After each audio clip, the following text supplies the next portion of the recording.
Injury update here. Boogie Basham, Tywan Jones, Jordan Poyer, Stephon Diggs will not practice. Stephon Diggs with an illness, Jordan Poyer knee, Boogie Basham calf, and then Tywan has a hamstring. And then Mitch has been cleared from the concussion protocol, and then we will open Christian Benford's window today, starting today. So with that, I'll turn it over to you. Will Mitch be full today? Yeah. How do you look at just how the Bills Foundation made a big donation today, and just the recovery process, and just from your point of view, how difficult it was seeing how much this community went through over the weekend? Yeah, difficult situation, difficult circumstances. Great to see that money, that contribution going to a good cause and helping the people of Western New York and everyone affected by the storm. Hey, Sean, what do you see in the Bengals' pass defense? They've been really pretty good. I mean, I think opposing passers, they only one guy's top 300 all year against them. Yeah. What do you see in that particular unit? No, they do a really good job. I think Coach Lou does a phenomenal job. Their defensive coordinator, and I've admired his work for a number of years. He's very smart in his approach, and they've got continuity on that side of the ball where they've been together for some time, so that helps the rapport that they've built, and they got talent across the board as well. Are they a team, Sean? I mean, I know all teams mix it up throughout the game. Are they a team in particular that maybe does a little bit more mixing in different looks and disguises than? Yeah, I would say most teams are multiple these days. But, like I said, what they do is, very creative, and they affect protections with some of the looks they give you, and they give you different looks up front, 5-down look, and so on and so forth. So they do a good job there. This was I realize how the storm affected the team is not significant compared to the people in the community, but did the storm affect your week, aside from the fact you got in late on Sunday? Monday, Tuesday, Wednesday, were they what they would have been for you? Or we had to shuffle things around a bit compared to what we had initially planned coming out of the Chicago game, initially going into the Chicago game, and then coming out of it with the not being able to get home there for a little bit. So we shuffled things around, and we make it work. So when players were going to be off Monday anyway, Monday was a day off for the players, right? And that's what it was going to be?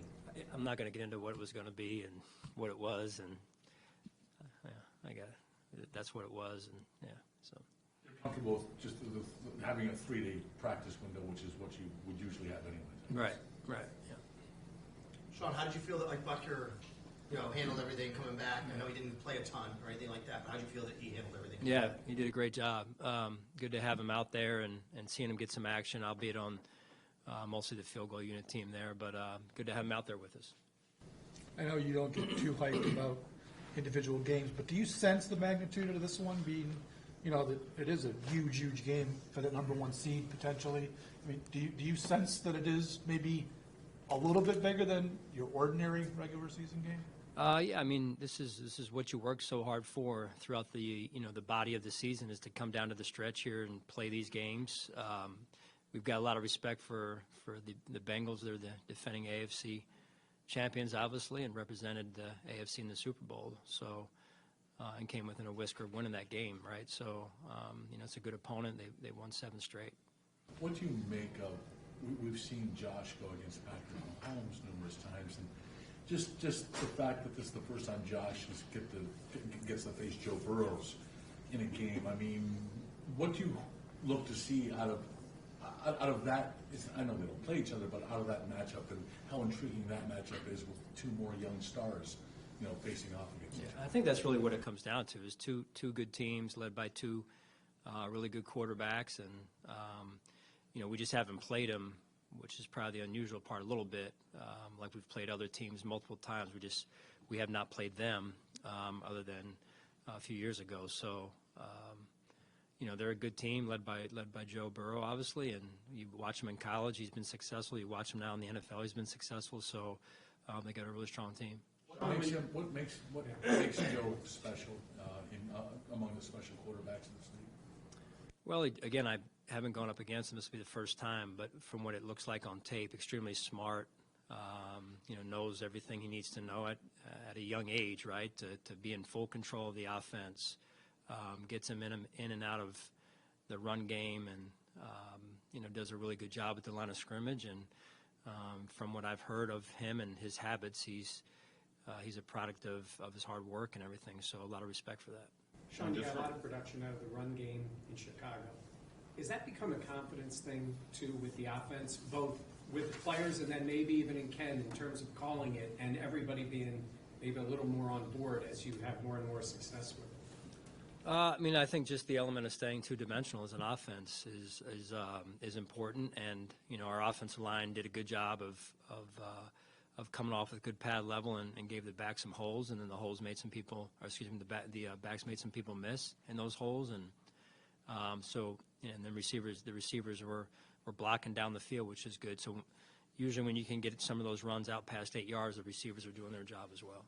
Sean, you mentioned that it's kind of strange that you haven't faced Burrow yet. Kind of going off that, is there something that you get that's different when you face a quarterback in person versus, there's plenty of tape on him, right? You watch game after game of him. Is there something different, though, that you get as a head coach when you watch someone in person? Yeah, absolutely. There's no substitute for experience. And again, that's the a little bit unique part, I guess, of this is, they've just haven't been able. We haven't played them. We haven't come across, their schedule. They haven't come across our schedule. So, but again, two good teams that, have earned the right to be here, really. Sean, just from a human perspective, how much of a relief is it that Mitch was able to get back so quickly from a concussion, considering his history? Yeah, never take those lightly, and always defer to that concussion protocol because it is those are serious, and we take those seriously. So glad that he was able to make it back, and we'll see where he goes this week. Sean, kind of going off Josh's question here. You've seen the Chiefs a bunch of times. You've seen the Ravens multiple times, the Titans. Like you said, this team you haven't really seen because of the way the schedule fell. Is there a degree of interest, fun, from the coaching point of view of being able to dig into a team that's really good like this that you haven't really seen before? Yeah, interest is you're really starting from zero as opposed to other teams that you have faced before. So, the time you got to put in is a little bit more than normal, just to acquaint yourself, get yourself familiar with who they are, who their personnel is, and schematically maybe what they like to do. But they're so strong, and I think Coach Taylor does a great job in putting his players in position. And then, like I said, Lou on the other side is, to me, a really good defensive coordinator, and they've got a good rapport built up there. And so schematically, they're tops in what they do, and then they're led by the quarterback. And really good team in all three phases. Darren Simmons, the special teams coach, has been at it a long time, and he's been in Cincinnati a long time as well. So he's obviously at the tops of his game as well. How critical is they've got three receivers that are legit, all over 700 yards, I think. How critical is it going to be for your secondary to hold up this week? Yeah, you don't come across a team with those three receivers like they have, and the yards that they've built up collectively. That's unique in the NFL, is to have three receivers that have had that level of success over the years. So it's one of the many challenges that their offense presents. What have you seen from Kyer over the last couple of weeks since he's been back? How he handled maybe not playing there for a minute, and then how he responded once he did get some opportunity? Yeah, he's doing his job. I think that's what you're looking for. Guys that are going to come in and do their job, and when they're asked to tackle, they tackle, and when they're asked to cover, they cover and make plays on the ball. That's really the job description of a corner in our defense. And know your job, do your job. Sean, that's never easy for any player, regardless of experience. Regardless of experience in the league. Kyer seems to be, at least from my perspective, wise beyond his years in terms of maybe, I don't know if it's family rooted or whatnot. Do you notice him handling all the different circumstances that he's been thrown to this season maybe differently than most young players? Yeah, I would agree with you. The maturity, I think maybe being around, the NFL with his family there. I think, he's got great support from his parents, and, he comes from a big program also where,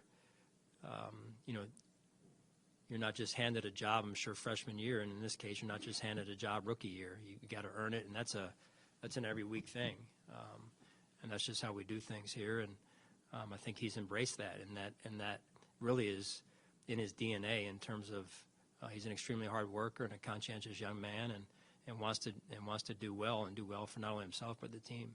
With Christian, I know it could be a while with just the 21-day window starting, but I think you guys only had one game where all four of those corners, Trey, Kair, Christian, Dane, were up, and that was when Trey was on a pitch count. So do you know kind of what that might look like at corner whenever Christian's ready to go? Do you still want to rotate a bunch, or are you able to say yet? Yeah, don't know. Don't know yet. Really focused on seeing how Christian looks as we get started here this week and open up the window, and then really just focused on the Bengals at this time. When it comes to Josh, I mean, I think we've covered this on when big games come up like this. How he's made the transition to being comfortable, maybe not comfortable, but confident in big type on a big stage, and what that means to the team to have your quarterback confident playing in a big type game atmosphere.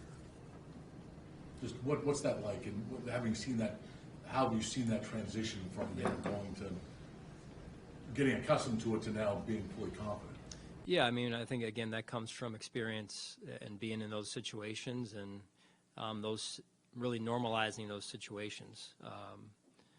And I think that's really what you have to make of it, is you got to prepare, and then when you're in those situations, you got to perform, and Josh has performed in those situations, and but each situation is its own situation as well. So in the competition that you look forward to, and the atmosphere and all those things, that's what you got to prepare for.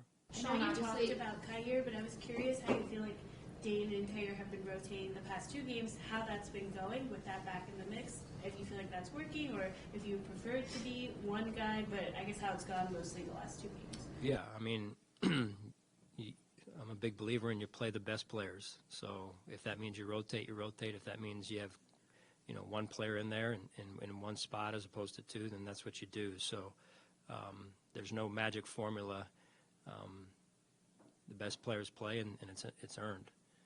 Obviously, it's important every week, but given the kind of offense the Bengals have, could get into a shootout. How important, especially, is it in this kind of a game for Josh and Steph to be on the same page early? Yeah, that's big.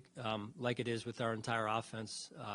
And Diggs Steph is a huge part of our offense, and so I know he'll miss today with that illness. So it'll be good to get him back, hopefully sooner than later this week, and get him back on the field here. All right. Thanks, guys.